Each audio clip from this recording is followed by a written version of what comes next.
Well, hello again. It was D-Day 77 years ago, and it's D-Day today for World War II TV, the second of my live shows. We were on Sword Beach with incredible Dominic Butler talking about the South Lancs this morning.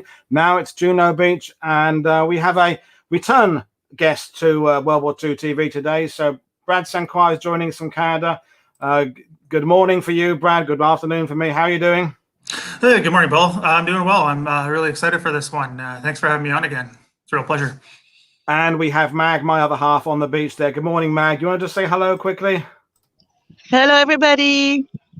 And Mag is a proper Norman, but we're just imposters, me and Brad. Okay, Brad's got a family connection. I've got a family connection. We're not from Normandy. Mag is actually from Normandy. She goes back to almost William the Conqueror, all around Saint-Lô, Villa-Picard's family. So good morning or good afternoon, Mag. So it's looking great on the beach there. So we are talking today about the First Hussars, so the Sherman tanks in support of the Canadians. So I'll hand over to you. We'll keep Mag's images going on. We've got plenty of images and maps to talk about. And I will jump in with comments that come in and questions that are pertinent. So without further ado, Brad St.Croix, tell us about the First Hussars on D-Day. Yeah, so just real quick here. Yeah, this is the beach around Courseulles.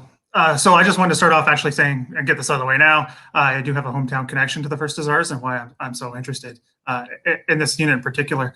I'm from London, Ontario, which is the base of the First Hussars. That's where they started, still are there today. And we'll get to a memorial later on that's from London, and we can talk about why that's important and what that means.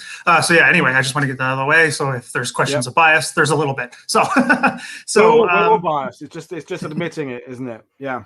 That's true. That's why I want to get out of the way. Yeah, so this is, we got a map here showing the town with the harbor, the river, and it looks like, yeah, from low tide. So it's coming in. So I want to talk about first. So what the First Hussars had to do is they had 3 squadrons and the regimental headquarters section was going in on D-Day. So 2 of the squadrons, sorry, I just got another map here I'm using for reference myself, were going in as the assault force. So we have A Squadron, which is going to be on the other side of the harbor, where Mag is heading towards. You can pan back towards the harbor.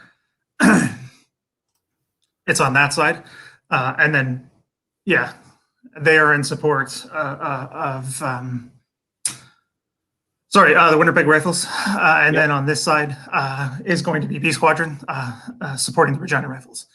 Where Mag is standing. So the idea for these 2 squadrons is they're equipped with DD tanks, duplex drive. So what that means is they can essentially swim ashore. So they have a big canvas screen that they put up with struts, braces. They have a snorkel so they don't flood the engine, and then 2 propellers on the back. Quite difficult to maneuver. There was lots of kind of complaints about that after the fact. But the idea is they can launch from the LSTs, the landing ship tank, well out to shore, so they can kind of get their bearings for a second and set up and go inland. Now that doesn't quite go to plan, as a lot of things do on D-Day, and particularly on Juno Beach. There's quite a few troubles with the DD tanks. They try to get them all out and they can't. So B Squadron, which the side we're on right now, is, again, most of this is with air quotes, is successful. Getting them off the LSTs. They're all off the 19, I believe. Just check my numbers. I think that's right. Get off the boats according to plan. Now, that doesn't quite mean that that's the number that meet the beach, right? They have trouble getting inland. And we're going to see a tank later further in town there a little bit. That had trouble. It was actually the commander, B Squadron's tank. Pretty much as soon as they hit the water, they had some trouble, but I want to talk about that when we get there. So they're moving inland. A lot of them take fire from the Germans, small arms fire mostly, huge accounts of just, the sounds of machine gun fire just pinging off the tanks. They're taking a mortar fire, artillery fire, that kind of thing. So the idea initially for Juno was to launch earlier. So for overall the entire beach, was to launch earlier and more in coordination with the other beaches that day. The weather is quite rough as they get closer and closer to the shore. So that doesn't quite happen. They're supposed to launch, again, these are all rough estimates of what they can do on the day, about 7,000 yards from the beach. That doesn't happen. There's all kinds of confusion, particularly with A Squadron on the other side, B Squadron as well, of what's actually happening. They get reports from the control of the flotilla saying, we're going to scrap, the swim in, as it's called. We're going to land you dry, which right on the beach. They get told that's going to happen twice. And all of a sudden, so a bunch of them, because they're given navigational aids, just like any sailor would have, they dump them overboard to get rid of these these things that are going to encumber them if they don't need them. They don't need them on land. It's not going to do them any good. They dump them overboard. And then they get a message saying, we're going in, you're swimming in. So all of a sudden they're disorganized within the LSTs. There's all this, confusion of when they're going, who's they're going, how they're going to go. I mean, even they're not even ready. They've started ripping all the stuff off. They got to get it all back on. And they're told, we're going to launch you. And again, that's where the confusion kind of kicks in. There's, again, it's all rough, but between 2,000 and 5,000 yards, excuse me, is where they launch the majority. And I'm just interrupting to say I'm cutting in some footage I took last week from the other side of the river there, just to give you the other perspective there, because I know you're going to talk about the enfilading fire in a minute, but there is a V de Stonsnest on the side Mag is, and there's a V de Stonsnest the other side, or Stutch Point, in fact, and there's enfilading fire, and we will talk later, Brad, about the difficulty of kind of moving on both sides of the river and the harbour at the same time. But I just wanted to give that perspective. That was a few days ago, and I'll cut back to Mag's image there. So Mag's showing that massive, great Canadian flag that's there today that isn't normally there, not one that's quite that big. No. And yeah, this fire from both sides of the beach. And it's also, when you're visiting Normandy now, I want to make the point that the coast has changed a little bit over the years in where the sand is. So this is, if I stop that video for a second there, and I will come back to you in a second, Mag. If you look, here's a post-war photo. The Juno Beach Center is built around here now, and there's this bunker here, and you can see it's right on the edge of the coast there. And there's a D-Day photo, an aerial photo of the bunker there. So that footage I took was just there. See there on the edge of the harbour there, and you can see how different it is then. Well, if you look at this, where have I got it? This is footage I took last week. You see there's a good couple of hundred yards more sand in front of it now. So it's changed a bit, but it's good. And that was a 5 centimeter pack field gun in there, pointing towards where Mag is standing effectively. And then I'll hand back to you, Brad. I'm just jumping in because it's my show, and I like to jump in because it's my show. And there's lots to see. We should give a shout out now about the great work the Juno Center do, taking people around the bunkers in front of their museum and what they're doing. But I'll put it back on Mag's footage. I'll hand back to you, Brad. I'm sorry for interrupting. Yeah, no worries. You're right. We should give a good shout out to the Juno Beach Center. I mean, they've been good to me with support online, that kind of thing. We'll talk about my stuff later, but I've been there, done the tour myself as part of a battlefield tour. Was as a student. It was great support, taking us into the bunkers, showing us all that. And again, just mentioning what you did too, how the shoreline has shifted, how it doesn't quite look how it looked on the day, but it's pretty close. I mean, there's some differences, obviously, as we can see now, but gives you a better idea, I think, than just a map. Obviously, this stuff is great to see. So Juno Beach Center doing lots of good work for Canada and France, and just generally for the Canadian war effort.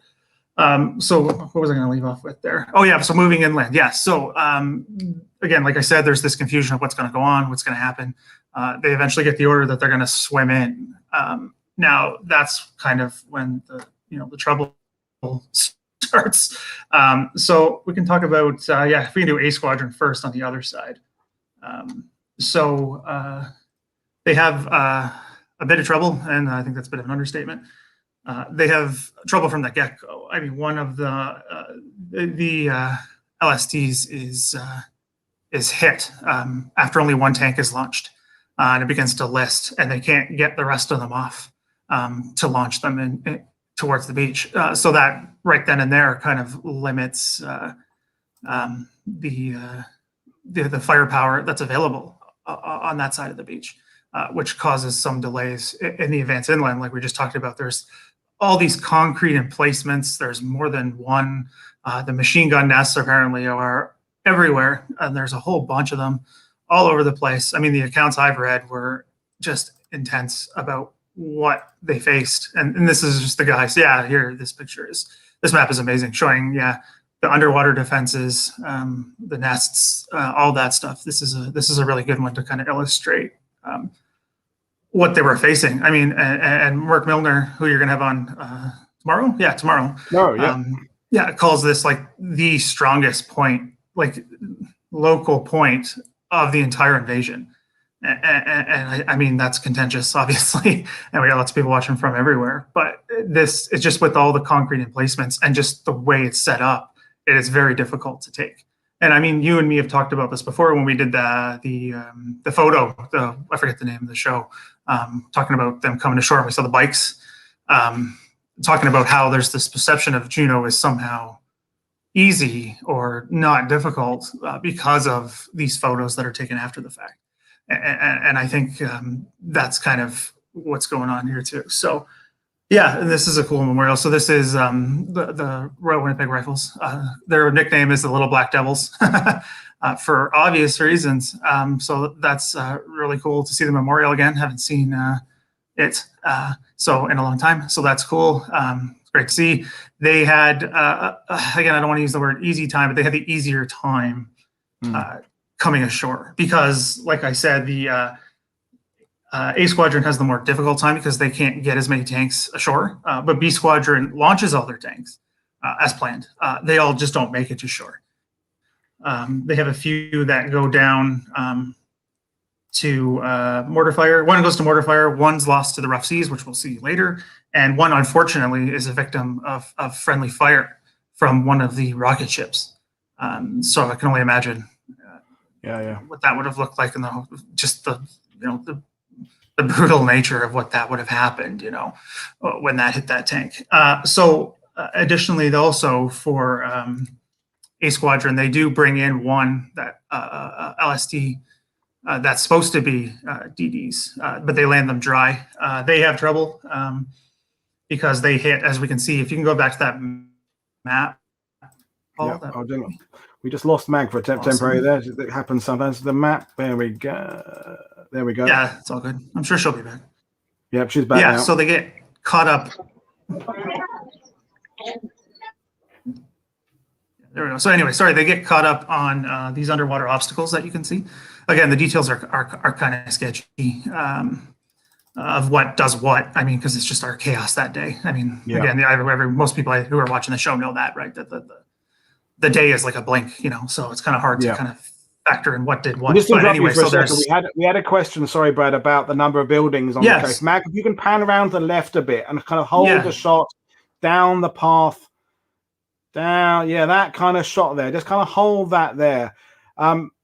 This is a photo from the day, so you can see there are today more buildings down the front than there used to be, but it always was urban. There always were these big buildings there. What happened, and we'll see this later on, around the actual where the carousel is now and there's a restaurant, is those buildings were so badly damaged they had to be taken down. So the Vida Stonsnest that was there is now gone, but that gives you a good idea, Mag's view. If you can get we didn't know, that's me. I didn't want that. There we are. There's that same view there. So you can see lots of new houses there. Right. They are interspersed with the old ones, and there's lots and lots of building going on in Courseulles now. When we were there last week, we were amazed by the new apartment buildings on the outside and how many yachts there are now in the pleasure harbour. It's a real thriving place now, which is great.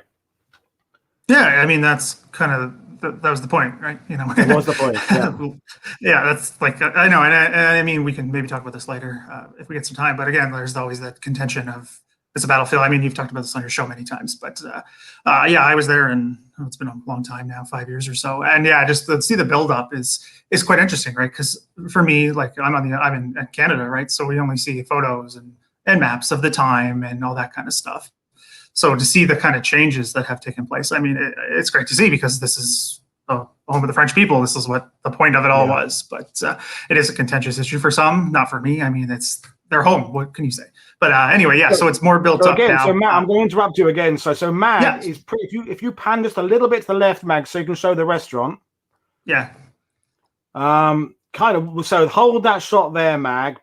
That's kind of the same view-ish. Yeah, ish. I mean, it's changed a little bit. That seafront there on the left, those are the buildings there. The Vida Stones there, you can see the bunker there in the middle. That's kind of the area that where Mag is looking. So it gives you an idea of the differences over the years.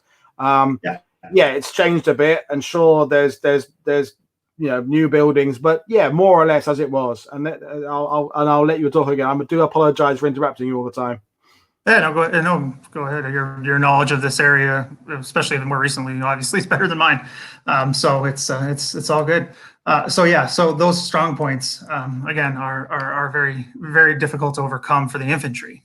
I mean, there's all kinds of things within their own war diaries about the difficulties facing them trying to get on, because has been talked about quite a lot, is the here's another memorial on the beach, and I'm sure there was a ceremony earlier.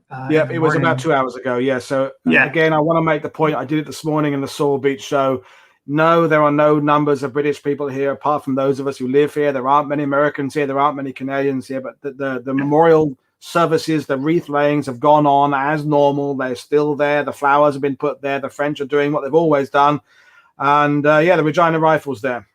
Yeah, so that's one of the many memorials there now. This one for the Regina Rifles, which come through eventually when they get the support from the First Hussars coming through, because like we can see in this photo of the difficulty of getting through. Sorry, I'm just trying to find out here. Yeah, so again, like I keep saying, and I know I keep saying this, but there's all kinds of chaos. So there are the strong points and the Canadian Scottish, which land on the other side of the harbor. So it's great to see these again too. There's the campground on the other side is named after the Canadian Scottish, if I'm remembering correctly. Which I think is really the point we should just make is that the monuments aren't necessarily in line with where the units came ashore. They're kind of spread around the town. So the Winnipeg's rifle one technically is on the wrong side of the river, but they put them in where they put them in. So when you go there, don't expect the memorials to line up exactly with the battle maps. But the point is they are there to honor what happened, and you can kind of put the story together from there. And so, Mag, I want you to kind of walk off towards, so you've got the river in front of you, if you wouldn't mind. In front. And then you can pan back and forth to both sides of the river. You can see it's pretty busy there today, as you'd expect on June the 6th, and a Sunday as well. Well, of course, it's a weekend. That's completely what I would expect. But yeah, just real quick, I do have a really interesting account from the B Squadron. One of the sergeants in charge of one of the tanks taking out one of the strong points, as he basically just calls it a pillbox, which is kind of generic. It doesn't quite tell us exactly what he's shooting at, and we'll get about kind of who's shooting at what when we can look at something real quick soon after this. But he puts real quick once they get in, because they have to get into the shore, and they have to because they've waterproofed in a sense the tanks, like I said, with the screen, and they got to get all that off.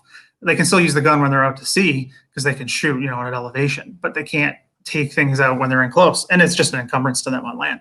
So they have to get that off. So once they get that off quickly, they're able to put, I think he says 5 high explosive rounds into a pillbox on that side. So that really helps the advance move forward. And then when he's able to do that, he's able to find, like I said earlier, those machine gun nests, and really just because he say there's a quote here. I just got to find it. Yeah, he was that the machine gun nests were playing merry hell along the waterline. So these machine guns are just covering the beach, spraying, and once he's able to get in and take them out, that allows the advance to move in and to keep pushing into the town.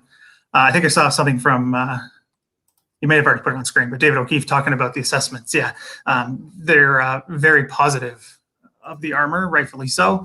I mean, I was talking about the ineffectiveness of the naval barrage. It doesn't quite do what people expected. And I'm sure, Mark Miller's talked about this. That's not what they promised, and that gets kind of mixed up and confused.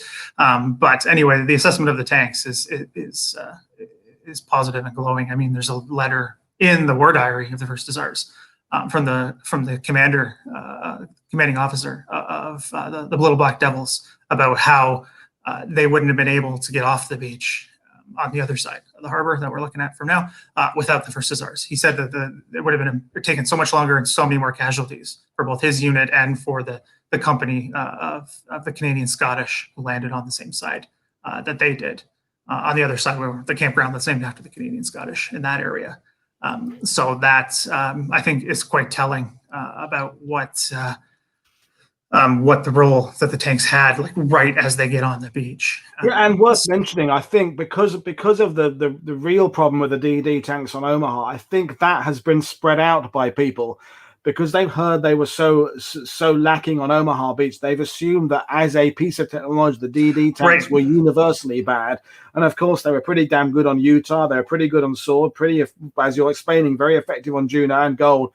One beach they were particularly bad, but there were, of course, DDs that arrived at Omaha Beach as well. So it's one of those things that we have this perception now that the DDs all sank on D-Day, and you go, no, a few did, but a great amount of others did come ashore and did their job effectively, as indeed was the plan. You've made a very good point. The infantry, the armor, and the naval bombardments all working together and hoping that with it, when you combine it all, you'll have eliminated the defenses. So yeah.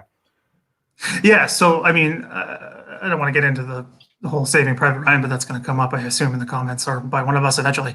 But there's that, that sets the tone of what people think this looks like, and that's not the case for Juno. I mean, Juno is not easy. I mean, the accounts of the other major part of the landing down by Bernice-Mer, Saint-Aubin is bad. I mean, and I've said this before, I had a relative killed there. He doesn't even make it ashore as far as I can tell. Because of the mines. But then again, the Queen's Own Rifles accounts, when they come ashore, the machine gun fire is just murderous. But anyway, so that's kind of speaking to what role the armor plays and the DDs do play, clearing these initial defenses, which I think get missed a lot in Juno. I mean, there's rightfully so, I think, the shots of Canada House, it used to be called Queen's Own Rifles House, that kind of thing, and then the push inland, because we Canadians like to push our successes when we're seemingly better than others. Like, we love to bring up the fact that we made it the furthest on D-Day, but that, I think, loses a little bit of the narrative. And we talked about this earlier when we talked about that famous photo of what's happening on the beach and how they have to literally, they have to get through that first. It's not a cakewalk. Like, it's not it's not what's happening. So it's showing the crucial role that the armor plays, and the infantry knew it, and they were grateful. Yeah. So this is a great shot. This is great footage of a gun that was on the beach, not at this particular spot. Like, again, we said things have been moved around. It's now a memorial of the day. So it was closer to the shoreline on the day. Yeah, there's the photo, and you can see. If we can get Mag to come back around the front, it might be easier to see. If she could. She's very obedient, Mag. She's absolutely consummate professional. Yes. I should point out, she only obeys me during the live streams. At home, she's in charge, and I wouldn't have it any other way. But on the live streams, I am the director. But yeah, I want to point out the 3 hits on it there, because there's. Yeah. I'll hand over to you, but there's. Yeah, that one there, Mag. That the small hole first. Yeah. Yeah, right up on it. Yeah. And then there's the slightly bigger one to the left, and then the very big one. So that's the very big one. That's the big one. And then you've got to the left there, Mag, the other one.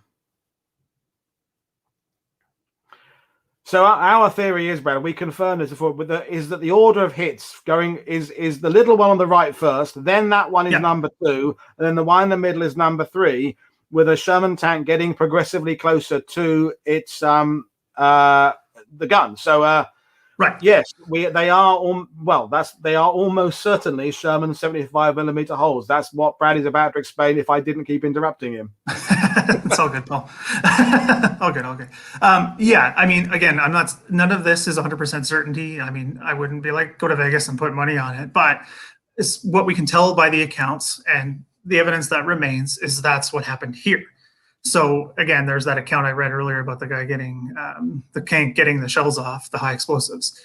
This kind of matches, and there's other accounts about other guns being taken out, that they're able to fire and move, particularly as they move forward to move inland to support the infantry, who have infiltrated slightly, but these things are holding them up, and they're holding up the tanks. Obviously, they're causing damage. This one particular, again, the details are a little sketchy. I'm not going to say anything with certainty, but they do take out tanks, as far as I can tell, based on location, account, maps, all that kind of stuff. My best guess is that this one does take out a fair number. Again, I'm not too sure how many, but it's enough to be a problem that it's got to be taken out, and they do. And like you said, I think you're right, Paul. The increasing size takes out. It shows like that they're moving, and it is. And sorry, someone just asked, is one tank? As far as I can tell, it is. It's from one Sherman. And David O'Keefe mentioned, could the last one be an HE one? Possibly. That would be my assumption. Based on, again, what they're doing. It could be high explosive based on what's left. That's what it looks like. It could be from close range, right? Because this is quite tight fighting, right? Because it's almost urban fighting, right away. I mean, we saw the photo. We saw the photos earlier. If you can just pan back and show the restaurant behind the gun as well. If you can, I know the carousel's in the way, but can you get a shot where you can get the while the carousel's in the way, isn't it? Pan down towards the front again, Mag. I'm the front of the sea, towards the sea. Sorry, I'm bossing. Spin around, turn 180, face the sea, Mag. That's a great shot. What you're doing is fantastic. You can just show the sea as well. I want to show the restaurant again so I can match up the photo. Yep. That's a subtle message from Mag there. Yeah, round a bit, Mag. Yep. You're gonna pay for that later. Right, I will do. So, because that's the view we're kind of looking at. I wanted to make the point there that big bunker complex there is now underneath that restaurant hotel, and me and Colin were there the other day, and we were wondering whether there are beneath that restaurant in the foundations any of that bunker still there. I don't know, but who knows? I mean, who knows? I mean, they I know because I've been doing quite a bit of digging. I can't say for sure for Juno, but I'm doing some digging, trying to find some good video because there's all kinds of crazy stuff out there that I'm finding. Anyway, but they were taking apart the defenses pretty much right away in a lot of the areas. I mean, the video I saw was it Utah or Omaha? I can't remember. It was one of the American beaches, and they're literally taking the heavy drills and are taking them apart to do to fill in holes for transport. So potentially it could still be there. It could have been taken out completely. Again, we don't know. But it is, great to see that location from there. Yeah, so again, it was a little further up on the day, and again, the shoreline has changed, especially with the harbor entrance being widened and kind of cleaned up, obviously. But yeah, so that's kind of one of the stories and the kind of evidence that's still there of kind of the ferocity. Yeah, that's Garapi is the story. He's the one getting the rounds off. And then moving up and taking out the machine gun nest that I was talking earlier. Yeah, that picture is great to show the screen that they had to put up to bring it ashore, right? She's obeying you perfectly, Brad, because you're the guest. She's being very, very obedient to you. It's me she's ignoring. No, with Mag, you're doing fantastically. It's brilliant. I know there's lots of things going on and hearing. You're doing a fantastic job. We think it's incredible. Yes. The viewers think it's incredible. Yeah, I really appreciate this, Mag. This is great to get to see this, and I really am appreciative of you doing this for us. So there's just another map kind of showing the harbor entrance and the beach and all the different strong points. So again, there it is. So again, I think that's, like I keep saying, that's very indicative of the fight. At this point, right early on, they got to get on shore, like you saw the picture, get the screen down, get that out of the way, and put rounds into those things so the infantry and the other tanks can advance. Well, it's not as many people as I thought it would be, so that's good. Well, it's good. It's good for us. So this is for those who haven't been to Normandy. You've all probably seen Sherman tanks. They are 10 a penny. It's about 15 along the beaches here. But this is, of course, a DD tank, and Brad will explain more about how this one ended up being there. But what you can see, if you hold that shot there, is that widened hull area there. You've got more more of an extended platform there to affix these canvas screens to. And if you go around the back, Mag, you can show between the wheels at the back, you can show, that's it, the power takeoff there from the engine, the propellers at the back. The propellers have long since gone. You're doing fantastic. That's brilliant. Because the power had to come from the engine, so there was propellers there, but the brass from the propeller would have been gone years ago. And by the way, if you go to Bernier-sur-Mer opposite the Canada House and you go up the street where the regiment de la Chaudière came ashore, you can see on the curbstones there where a Sherman tank there has clobbered up the curbstones, then chinked in and left these like gaps. If you look at the track there, Mag, you have the metal track there every sort of few inches there, and you can see where a Sherman tank, presumably a Sherman tank, has ground, or maybe an SP gun, has worked its way up that road there and ground into the curb there. So when you go to Bernier-sur-Mer, you can see that there. But yeah, tell us about where this tank came from. So this is, I think it's on this side. It's called, nicknamed Bold. So this is the tank that was in the command of Major Duncan, J.S. Duncan, who was the commander of a B Squadron that landed on this side of the beach. So this is a really great thing to show because it's a good vessel, pun intended, I guess, to show the problems that they had. So he made many reports after the fighting was over, and I used them quite extensively for my own kind of research. Is they are, again, he's talking about this confusion on the boat, what they're gonna do. He gets out, and all of a sudden the seas are so rough. Like I already talked about, the advance is delayed, the launch is delayed at Juno. And they get out, and all of a sudden he's just taking on all kinds of water. It talks about the screen coming off, and there's nothing they can do. And he makes the right call because these DD tanks were equipped with rafts, life rafts that they had to inflate to get them out, right? Because they're, at this point, I think he says they're about 4,000 yards out. So it's not exactly, swimmable. So, especially under fire. So they have to get that out. And he orders that pretty much right away when he sees there's a problem. Most of them get out. One of the crew members is killed. His name escapes me, unfortunately, at the moment. But this tank goes down very quickly. They are able to get away from it. There's accounts, Garibay says it as well. They can see all of a sudden their commander's in trouble, right? And they're like, there's nothing we can do, really. We have to get inshore. And that kind of didn't really throw them off, which I think speaks to kind of the level of training and preparedness that they had to be able to do this. I mean, he can see his commander's tank going down and just keeps going, keeps doing his job. And the rest of his crew, and keeping them, focused. And like I said, they got on the beach and they play a crucial role. But this tank goes down. I don't know too much about the story, but I know it is in the channel for how many years is that? They recover it in 1970 and bring it out. And now, as we can see with these great shots, is a memorial. And these are all the different badges and little memorials to the units that land at Juno Beach. So this is, again, a great shot to see. Tells a story, but also is now used as a memorial to the Canadians. And I would make the point, I like the fact it doesn't just have the spearhead units. It has the Royal Canadian Military Police and the Service Corps and the engineers as well that tend to be overlooked in some of the monuments. It's all about the infantry, all about it. But I don't think there's a single Canadian, but I'm sure someone will point out some obscure Provost company that isn't honored there, but generally I would say every Canadian unit is honored there. And again, I want to make the point that the French people have been out there laying their wreath this morning. Please don't, if you see someone on social media saying there's nothing happening in Normandy, please correct that wrong. Please point out there are things happening. It's just not happening with the massive TV cameras being there. And there is a monument, a wreath of flower to the First Hussars there. So the French have left that, or someone's left that. And it's wonderful to see that life does go on. Gratitude does continue. Remembrance continues. It's just on a slightly smaller scale. And if you hold that shot there, Mag, you can see that wonderful bow shape there.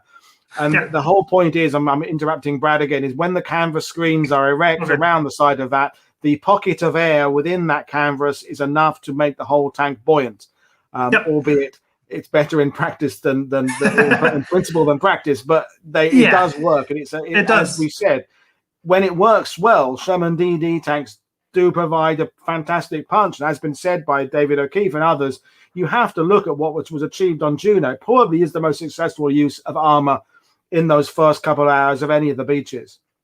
Yeah, I would. I mean, again, I'm sure there's someone who disagrees with us, but it shows that they are so important. Yeah, there's the name there, bold. Again, great to see these photos. These shots. Haven't seen this in quite a long time. It's great to see. And again, sorry, I just want to bit of my own aside here. I'll cut myself off, but to see the wreaths is great. To see the commemoration is amazing. Like I said earlier, I lost a relative was killed on Juno, and just when I went there for the first time, I mean, I'd heard stories of the appreciation of the Norman people for what the Canadians did, but seeing in person and people who obviously had no idea who I was, and we were on the tour, obviously, but just seeing that outpouring was it was a bit something. It was something. I mean, and quite emotional because my relative was killed on the beach there, and we were at Canada House. So Mag has gone, it's great to see, because Mag is heading off now to the Juno Beach Center because we're going to lay a wreath, or she's going to witness. Oh no, she's not. She's back again. Okay, well, at some point she's going off. There she is. Yes, I spoke too soon there. So, but at some point, Mag, you are going to go off to the other side of the wall. So if you want to do that in a minute, you've phenomenal shots. And Brad can sum up what's going on. So yeah, that brilliant stuff. If you head off to the Juno Center now, Mag, that'll be brilliant. Yeah, that'd be great. We'll join you again later. Thank you very much. Perfect stuff. So yeah, while Mag's going off, I'll just continue that footage I had earlier, which I took last week. It was a bit cloudier then, but it will just help provide some visual interest while we're talking because. Right. Yeah, the beach defenses are one thing. There's a mission inland. You said earlier the Canadians make the furthest strides inland. So we've got a bit more to talk about. Yeah. So eventually, David O'Keefe wants to hear about my relative. We can talk about that. Yeah, no, we should do that now. Yeah, David. You want to do that now? I mean, I don't mind. You've had two requests. Do it. Yeah, I don't want to keep talking about myself, but yeah. So his name was he was Private Abraham Dufresne from the Gaspé Peninsula in Quebec. Again, it's more of a Canadian issue, but Quebec doesn't hold its weight in the world wars. Not true. I mean, the numbers, whatever. I don't want to get into the statistics about proportions. I mean, that's not what I want to talk about. But he's a French Canadian. He volunteers in 1940, early 1940, I believe. I mean, he's in the Gaspé. If you know the people who know the geography Canada, on the far eastern side of the province, doesn't come from money at all, a very, very poor family. But he makes his way to Valcartier, the famous First World War training ground, to enlist. So he does all this on his own volition. I mean, I don't know his reason.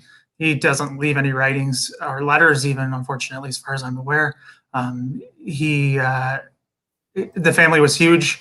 The French Canadian families at the time usually were. I mean, like, massively so.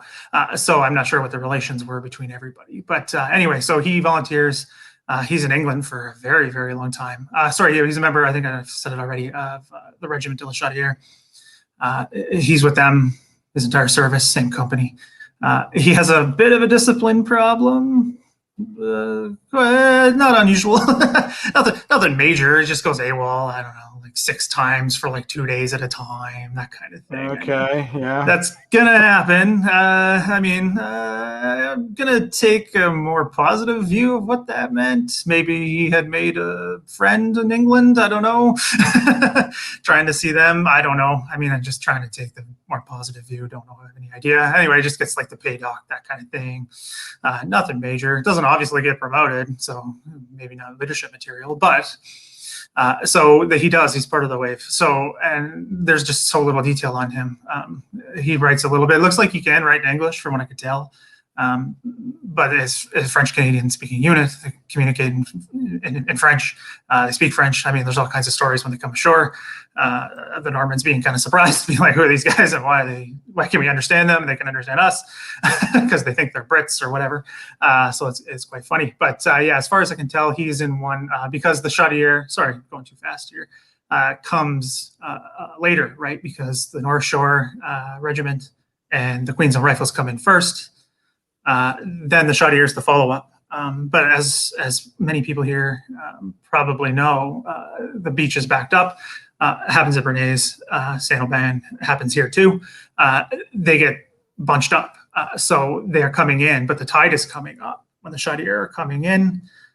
And he and a bunch of the landing craft hit the mines that are on the beach obstacles, which you can see when it's low tide, not when the tide's coming up. So unfortunately, it's as far as I can tell, he is killed as one of those landing craft hits a mine, because quite a few of them, again, the details are very sketchy, hits a mine. I don't think he even makes it to shore. I mean, he's buried.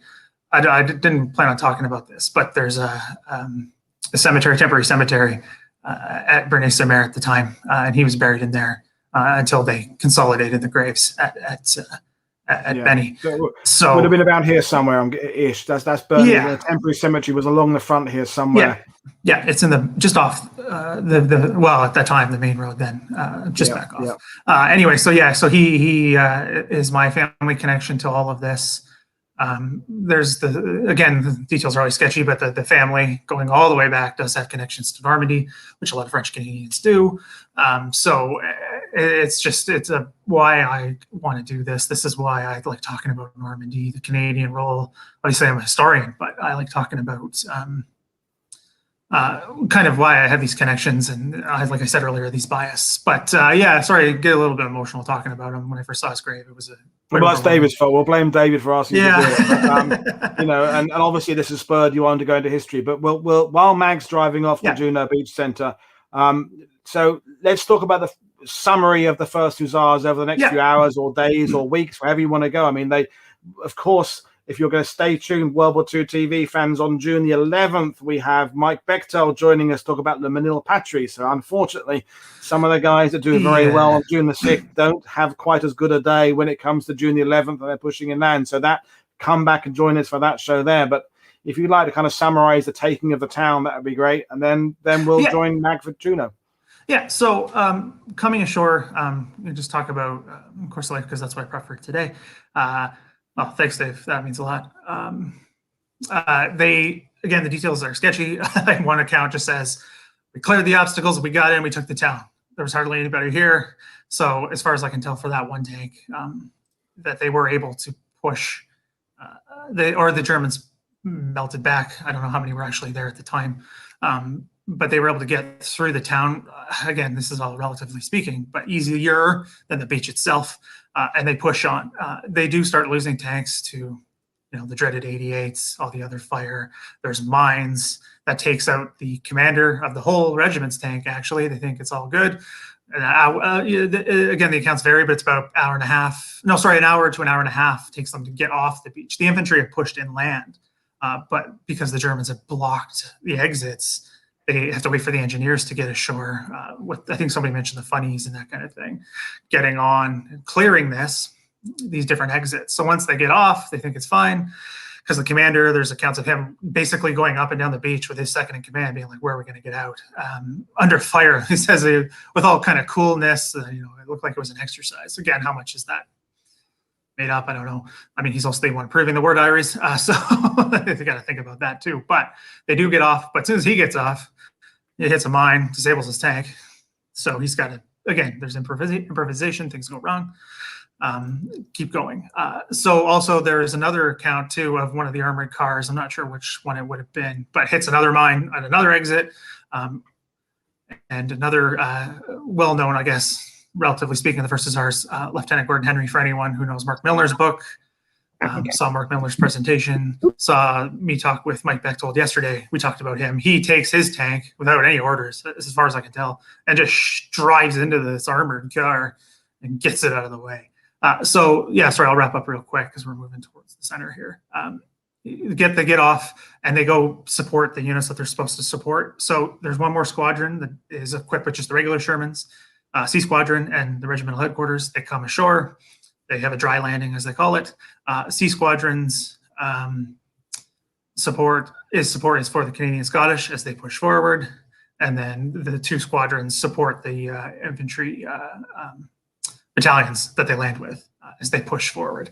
And as they move forward again, it's not too much detail. I mean, there's lots of work done on this. Scattered resistance, individual artillery pieces. Again, they say 88. There's not that many 88s all over the place. Not every gun is an 88, but they're there. They take some of those out. There's isolated machine gun posts that hold up the infantry. Once the tanks are able to get off the shore, they're able to take those out and allow the advance to move forward and consolidate the towns. And that's kind of where the accounts kind of really run out of detail. And they talk about this in their own diaries and their own writings. It's just like, we just kept going. We just pushed forward. Yeah, and this, just to jump where in, they were. This relates to this current obsession a lot of people have with the first day, and I understand it. And we're doing shows today on June the 6th, but to the people writing the war diaries at the time, it was just one of many, many days. So taking Courseulles was the first hurdle. Then you move inland, and you take Rivière and Benny-sur-Mer and all the other towns that go on. And so June the 6th gets as much focus as the other days, and it continues. So so just remind you folks where Mag is right now. Here's that the D-Day photo there, landing craft coming in. So this whole complex here basically is where the Juno Center now exists. That was put up in, was it 2095? Alex Black will know which year it went up. I think 2005 is the official open. I can never remember. So that's where Mag is now. We've met up with.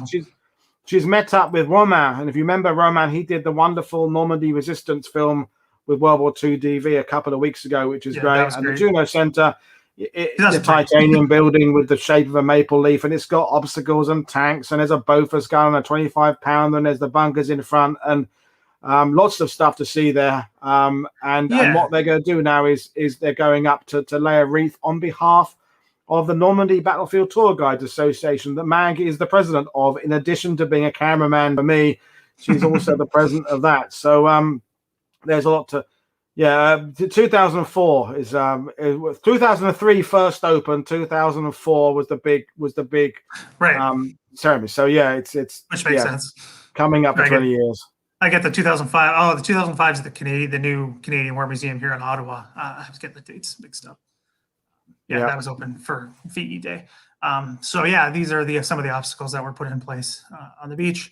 That slowed everybody up, and again talked about how they slowed up the tanks. Again, the details of them saying obstacles, what that means. I mean, I see photos of just pieces. I was looking yesterday, putting some stuff together.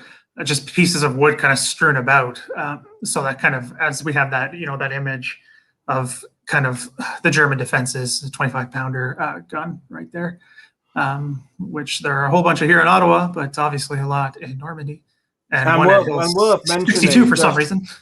Mentioning just the vital importance of artillery. Montgomery is a proponent of artillery. We talked about Guy Simmons last week. The artillery are always there. The amount of guns the British and Canadians had in Normandy is absolutely incredible, isn't it? I mean, it's insane by the time you get to August, just the size of barrages we can put down to support totalized and tractable, just medium guns, heavy guns. And the 25-pounder is at the bottom, towards the bottom end of the scale, but just an incredible piece of kit. And I've crewed a 25-pounder for you. I've put a few shots for a 25-pounder in my time. And great piece of kit. And so at some point, folks, what we're going to do, Brad and myself and Mag and Roman, we will lay a wreath. I don't know where they're going to lay the wreath. They will let me know. And we'll kind of do a minute silence, which will serve as our kind of tribute to all those who fell on D-Day, and Brad's relative, and my great uncle who survived, and David O'Keefe's relative, all those who are watching. I don't know exactly where they're going to lay the wreath. They will tell me, I expect. Yeah. The moment of silence is greatly appreciated. Where are you going to lay the wreath, Mag?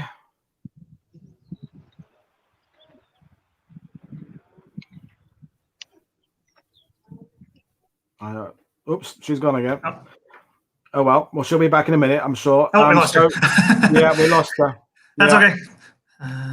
So yeah, but these are the things. Oh, there she's back again. It's just this is Sorry. live, folks. Don't forget, I'm Sorry, not the BBC. sorry. I'm not the by the BBC, folks. We're doing this with technology that is is By the affordable memorial. by us. Right. Okay. By the super. memorial.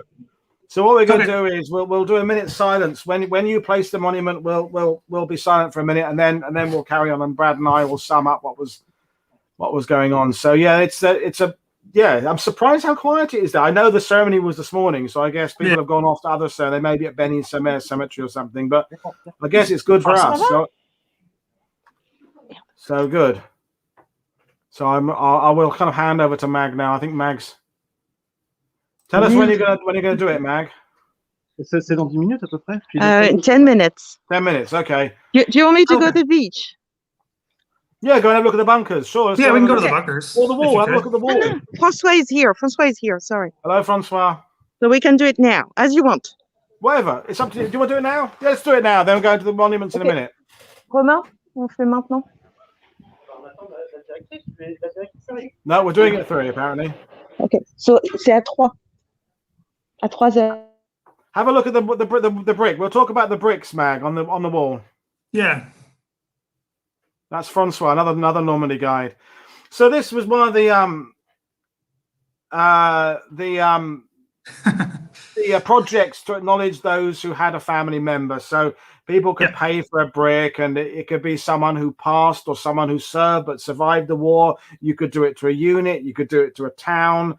There are all sorts of different individual ideas there. Mag's gonna brilliant stuff there, Mag. So you've got people. So there's their Colonel Elliot, who died in 1975. You've got people who, it's representative. They are fading a bit now. They've been there in that Normandy wind and rain for getting on for 20 years now. So they're faded a bit now. But it's a wonderful tribute, and you'll see the variety of names. I'm always, as a Brit, like with our surnames, you look at the Canadian surnames: Polish, German, Italian, Scottish, English, Welsh, Russian. You are absolutely a nation of immigrants at that point. Yeah, and First Nations as well. First Nations, yeah, well reminded. Yeah, there's I mean, we have this. We obviously, sorry, I didn't want to talk about this, but we have the latest news. I don't know how much it's known in Europe, but of the residential schools and that mass grave of the children. Yeah, I heard that. Awful, yeah. Yeah, in Kamloops, British Columbia.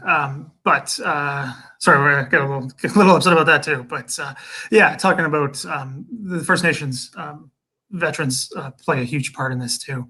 I made my own research. Hong Kong, the Métis First Nations, they're all through the war service. Immigrants, like you said, families that had been there for generations, others that are new immigrants. First World War, Second World War, our country is a mosaic in that way. And the service does reflect that. Like you said, the names reflect that. And all the different people and where they've come from, and all the stories I've heard, and things like immigrants who speak German, who land at Normandy. Kind of comes in handy every once in a while. My supervisor, his relative, spoke German.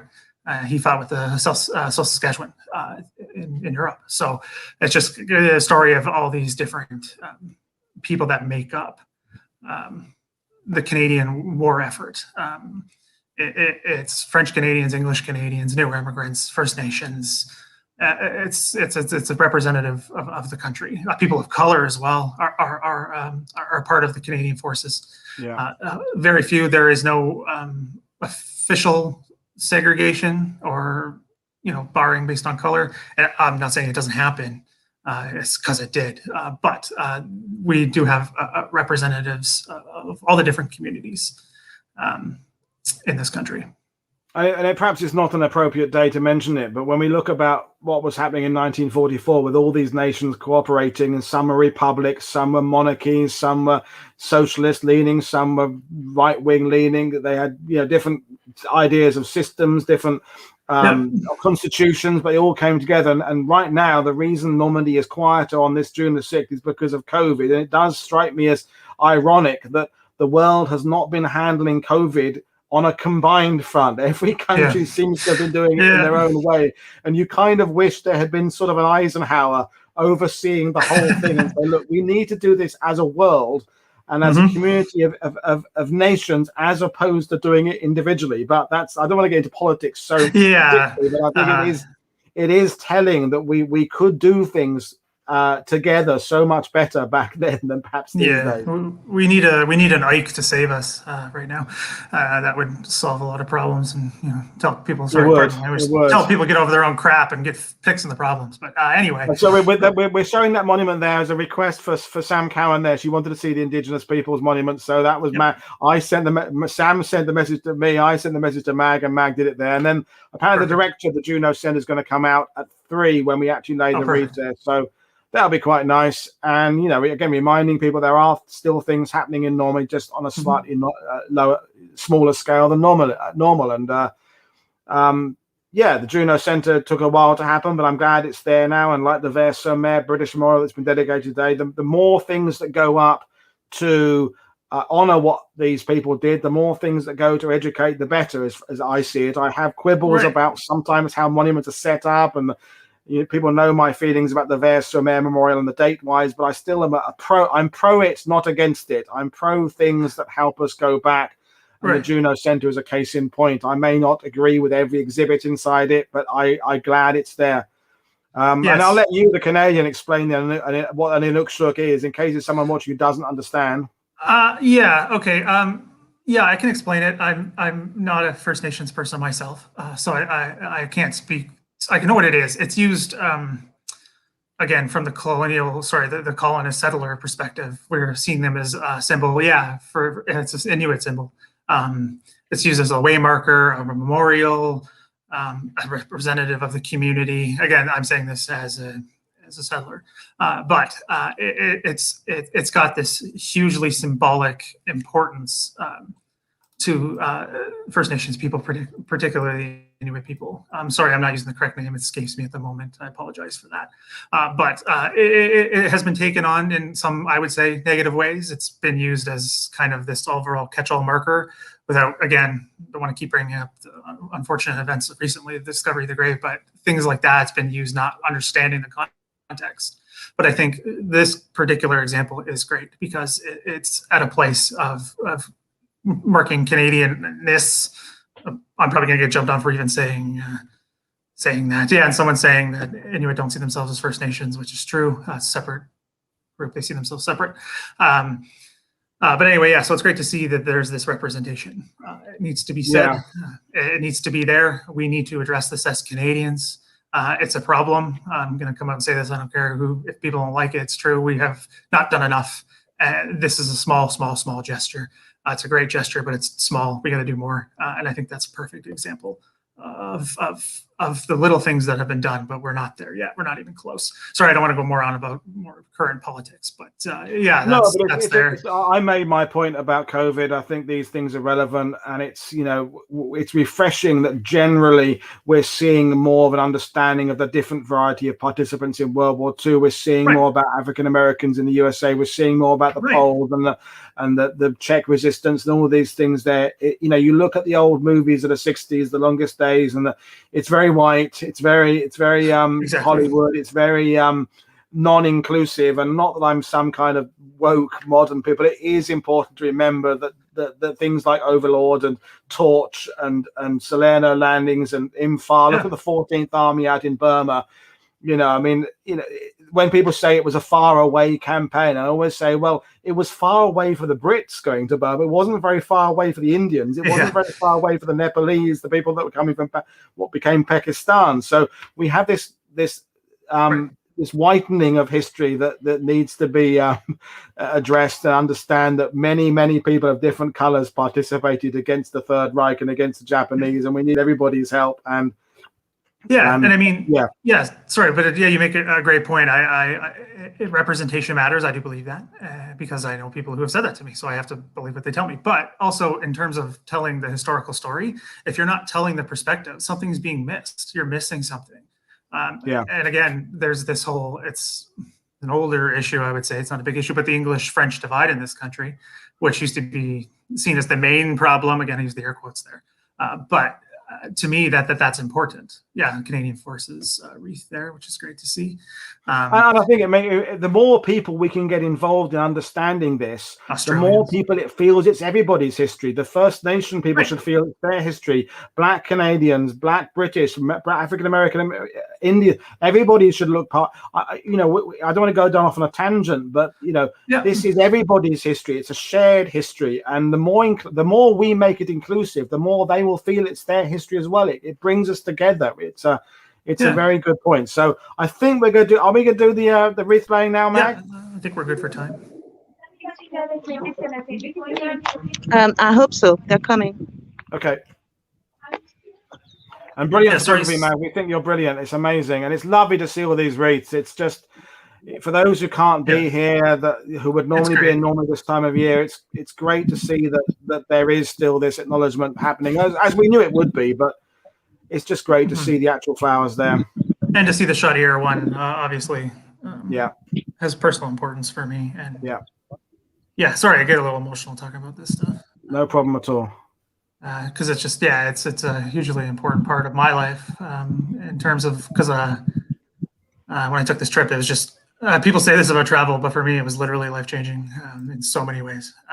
And just being able to see his gravestone in Benny was really important, and seeing again the members of the First Hussars. I don't want to forget them again. Exactly. My hometown unit. It was and their sacrifices in Normandy, and how. Oh, here we go. Yeah. Yeah, and how much the Norman people care is always so touching to me.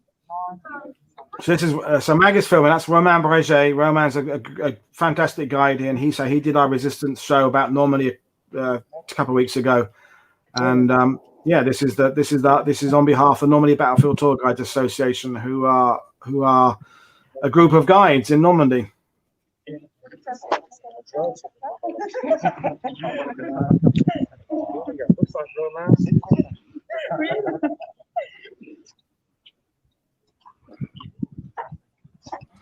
Well, we'll do 1 minute of silence, but as soon as we place the memorial, we'll do a minute of silence. Yes. Yeah, it sounds great.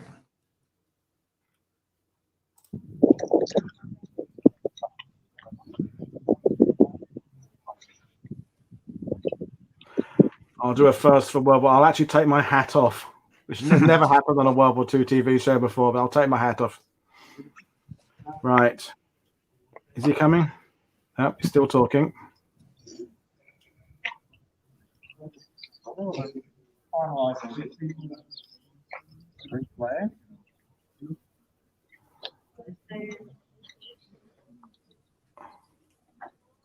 Not sure quite what we're waiting for now. Bagley and Paul Woodadge of WW2TV. This is filming each other today. Hi, guys. Oh, we're being filmed by someone else. We're being filmed by We Love Normandy. Okay. Patrick. Okay.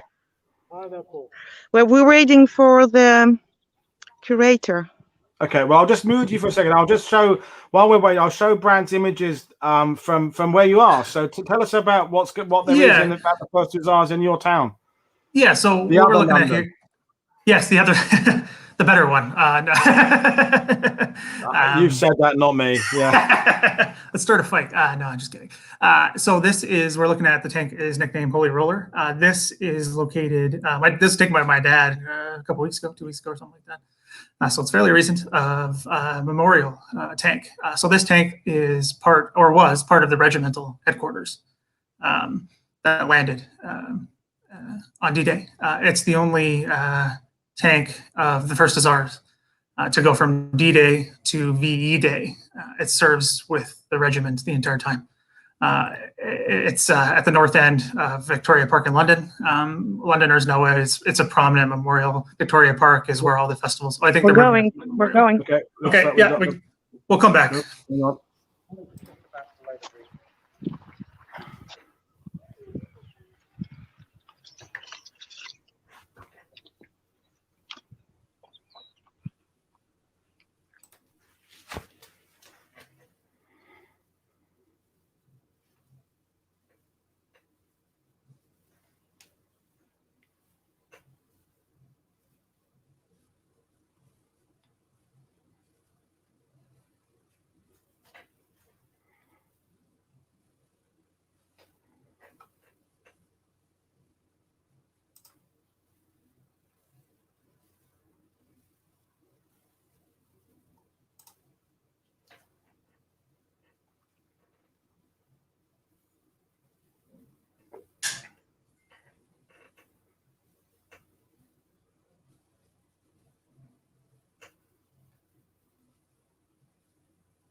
Well, that was very moving.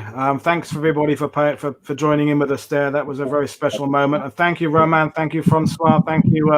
Thank you, Mag, for doing that. I'll let you leave now, Mag, and Brad and I will finish up because you've got to come back and pick me up so we can go to the beaches ourselves. Because I've been stuck inside, Mag. So I'll be seeing you soon. Thank you very much, Mag. Absolutely fantastic. Thank you, Roman. Thank you, everybody there. And thank you very much. Thank you. Thanks so much. Beautiful day here. Beautiful Thanks day so out much. there. Yeah. Thank you for doing this. I really appreciate you going out and doing this. You're very welcome. You're very welcome. Bye-bye. Thank you so much. Anytime. Bye. Bye-bye. Right, so we'll just wind things up now, Brad. That was an amazing way to finish there, and yeah, there's lots more we could talk about with regards to tanks on Juno Beach. There's lots more rabbit holes we could go down, and we will have you back at some point. But I do urge people to come back and join us beginning tomorrow because we start our attrition week, and tomorrow it's OT and Buron, so the Canadian 9th Brigade. So that's not the First Hussars, that's the Sherman Fusiliers, but that'll be interesting with the incredible Mark Milner. Then, let's say on the 11th, we've got Mike Bechtel talking about Manil Patry. We've got other units. We're talking about the Rifle Brigade, 8th Battalion Rifle Brigade, the Americans on Utah Beach. We've got another show that's premiering tomorrow about the 101st Airborne, the 7th Attack Battalion in Vierville. So lots of stuff coming up. So, yeah, I have to say I do really enjoy getting to the Juno Beach Center. I do particularly enjoy doing shows about the Canadian sector. I think most normally tour guides, be they ones based in France or ones who come here, would agree that doing the Canadian sector is very rewarding. It's a logical progression. You kind of start in one place, kind of move in one direction. It's the good flow to it. People like Sam Cowan who bring over tours here and others. You feel like you're doing something that everybody does, and I think everybody gets that little sense of kind of satisfaction in the Canadian sector. And I think you're right. Yeah, this kind of, this sense of satisfaction moving forward. This kind of, I don't want to know what word to use, to be honest, like a progression. Yeah, like how they move through and what they were able to do. Yeah, if I can just finish up, I do want to talk real quick about the Holy Roller tank there again. If you could just bring that up. Yep. That would be much appreciated.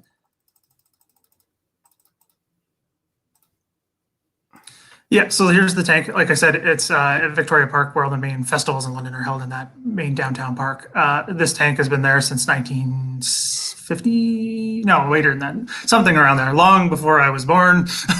It's moved around a little bit. And I do want to do real quick. Lately, it's been the subject of a lot of vandalism for reasons unknown. And it's one of the oldest memorials we have for the Second World War in the city of London.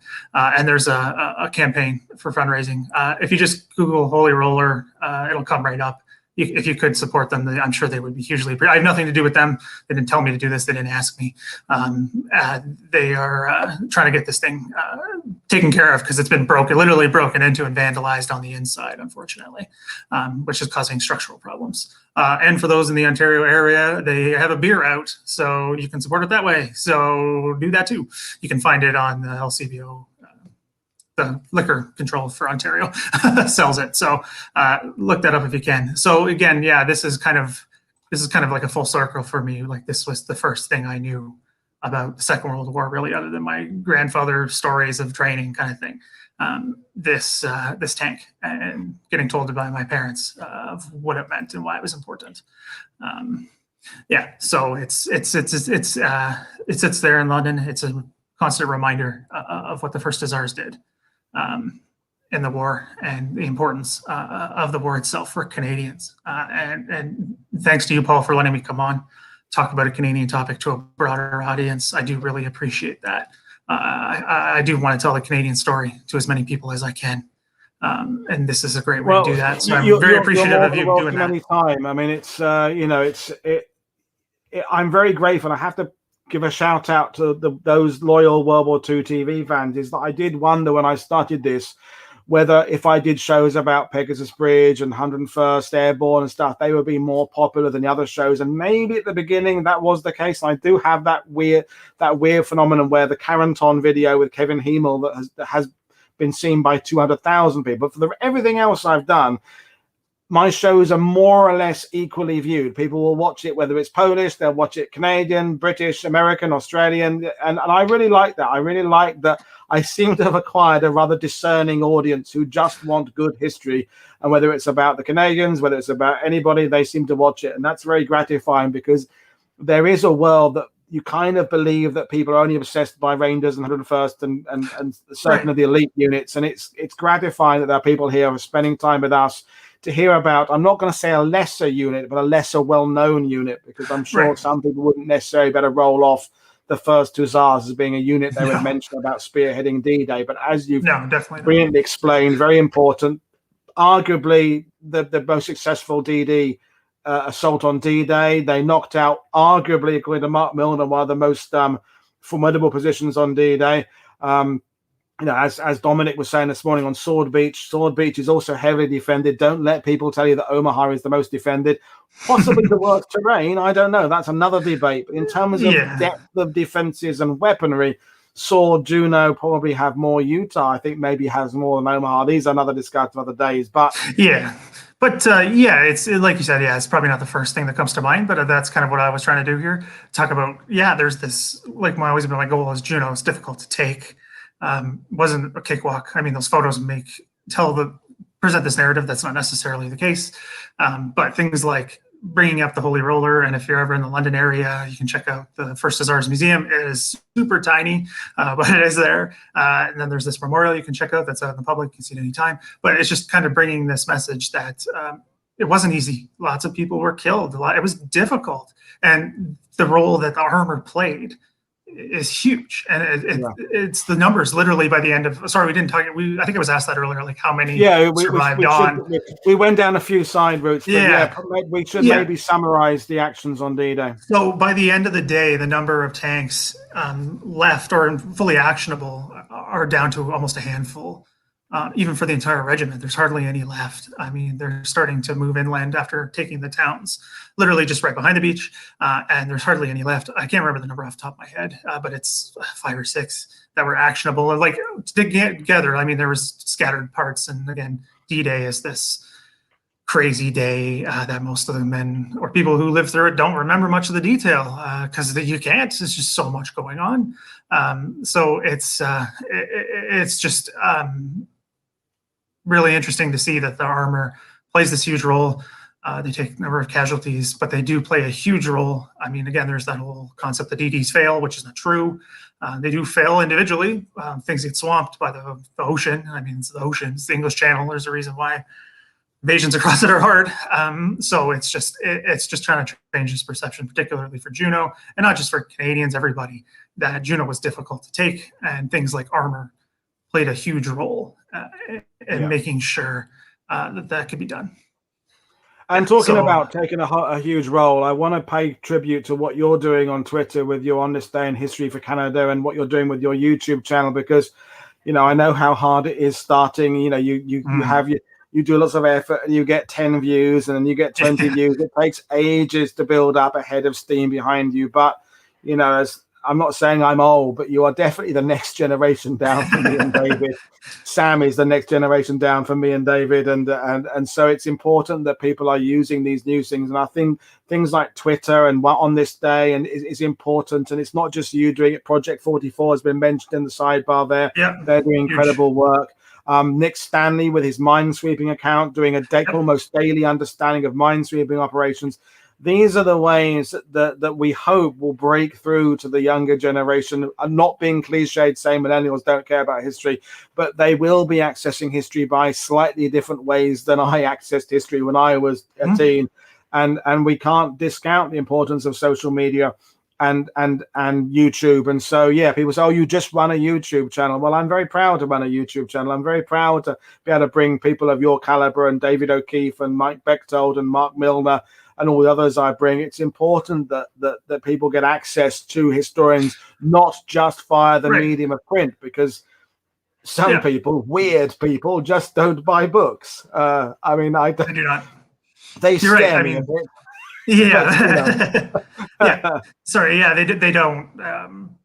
They don't. A lot of people don't, and that's kind of sorry. I don't want to keep toot my own horn, but that's kind of what I'm thinking. is the social media account. The Twitter account is what I started with, kind of on a lark, because I was in this weird spot in my dissertation where I wanted to bring some, stuff that people were going to actually see.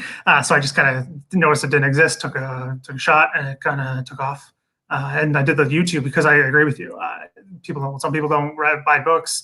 The articles are great. There's lots of them, but sometimes they're difficult for people to get into, and that's completely understandable. And then they're behind a paywall. So things like YouTube is why I'm trying to do that. I'm trying to tell these stories and make it easy for people to access them as best I can. Bring that kind of academic background that I do have to make sure that the research is on point and all that fun stuff, but also that it's accessible. That's kind of my goal with the channel, is kind of trying to kind of broaden people's understanding of Canadian military history generally. I don't just do World War II, even though that is my focus for my academic research. I do First World War stuff. I try to do other things and more representation. It's just there's only 24 hours in a day, right? I can only do so much, but I am trying to do more and more. Yeah, and you're right. It can be a bit disheartening. In the description on YouTube, you'll find details of how to access Brad's Twitter account and his YouTube channel. So just scroll down. It's there below. You'll find this out. And and I don't want to go on about it too much, but the paywall thing does annoy me. And I maintained the beginning of this, and I pledge it on whatever you want me. My content will always be free. It will always be free at the same time. I'm not going to hide stuff. I'm not going to hide the best historians by a pay-per-view thing. It's just not my. Of course, I would like a few more patrons. I'd like people to help out, but that doesn't change my underlying principle that this stuff should be free. What I hope is people will see this free content and they'll go on and they'll buy the books of historians and they'll follow your account and they'll investigate further. But it absolutely has to be free, I think. Even though it's what everything advises against me. Patreon keeps saying, I get emails like daily from Patreon saying, you should hide stuff behind a paywall. I don't want to do that. Stop telling me what to do. This is the way I want to do it, and that's fine. So, we could ramble on all day, but I want to pay tribute to people like you, Brad, and Sam, and the younger generation that are going out there and doing stuff, because it's all coming together. It should be coming. There's tour guides, there's books, there's museums, there's plays, there's films, there's video games. Yes, video games, comics, they all are part of this understanding of World War II. So there we go. I'm gonna leave it at that, and I'll just remind people we've got coming up later, and I'll say goodbye to you again in a second, Brad. So tonight, of course, 7 o'clock UK time. So that's 4 hours from now. I'm starting another live. I don't know how long I'll be on for, 2 or 3 hours. And I'm inviting people to come on and talk to me. Paul Reed says he's going to come on and join me. I'm going to try and pester people like Al Murray to come on, maybe a couple of the Band of Brothers actors. Who knows? Phil Blood is going to join me, I think. And basically, I want people to come on and just say, what does D-Day mean to you? What does remembrance mean to you? Where do you think we are in your understanding of World War II? Whatever you want to talk about, Ray. You just tell me that I'm ugly and I've got a stupid hat if you want. I don't care. That'll be fine. But that'll be 7 o'clock. I may or may not squeeze in something later on from the beach. Depends what time Mag gets here, and we'll see. I don't know. But thank you very much for supporting us and watching us. Go back and watch the Sword Beach show, and please do continue with us over the next few days and weeks and months as we do more and more stuff. And please, if you're not already, consider. Don't just watch the event. Make sure you click like. Like helps us get more followers. It helps the algorithm. Comment on them. The more you comment, the more you like, not just in the live chat, in the comments afterwards, the more it helps YouTube recognize what we're doing. So if you happen to yourself, people watching this like Lorelei and Angela and Barry and all these people, if you've got a spare 5 minutes, go through all the videos and just like the hell out of them. Comment on them and say this was good. It all helps YouTube notice what we're doing to help with the algorithms, to help us promote what we're doing. It's not that we're trying to show off. It's just that we want to bring these incredible historians to a wider audience, because, if you could see the caliber of people I've got coming up to in June, July, August, we've got Holocaust Week coming up in September, Arnhem Week. I'm bringing some incredible people. Pacific Campaign, Shattered Sword about Midway's coming up in July. I've got a show about gays in service in World War I and World War II, the homosexual experience, which will be amazing. So lots and lots of stuff coming. I need people to spread the word. So right now, though, it remains me to say thank you very much for Brad. for joining us, and an early start for you. And I know you said on Twitter when you've talked about people joining World War II TV, you were nervous the first time, and I could tell you were a little bit nervous at the beginning. A little bit, yeah. But you know, it's great. We welcome everybody on here. Your knowledge is great. Your personal connection is important. People respect what you're doing. David O'Keefe and others, we think you're great. So keep on doing it. Keep on going with your channel. And I urge people, if you're not following Brad, follow him because he's fantastic, and everyone else as well because they're all fantastic. But I'm going to have a break. I might even have a cheeky beer, I think. I think I deserve it before Mag comes. So, well, thanks for everybody for watching. I'll see you all later tonight. This is Paul Woodadge for World War II TV and Brad St.Croix saying thank you very much, live from Juno Beach. And, of course, thank you to Mag for doing that incredible camera work. Thanks for watching, everybody. I'll see you later.